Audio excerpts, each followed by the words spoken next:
নমস্কার বন্ধুগণ, welcome to মথুরাবাটি comedy পক্ষ থেকে সবাইকে ভালোবাসা ও অভিনন্দন জানাই।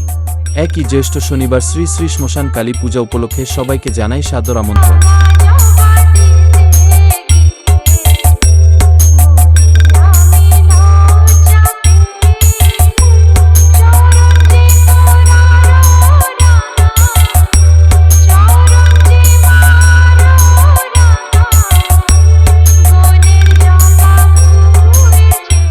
পূজা উপলক্ষে সবাইকে আনন্দ ও গোটা এলাকা কাঁপাতে আসছে 24পুর অরুণ্ডা থেকে নিউ রাজা শাওন, তার সাথে থাকছে অন্নপূর্ণা স্টেজ লাইটিং।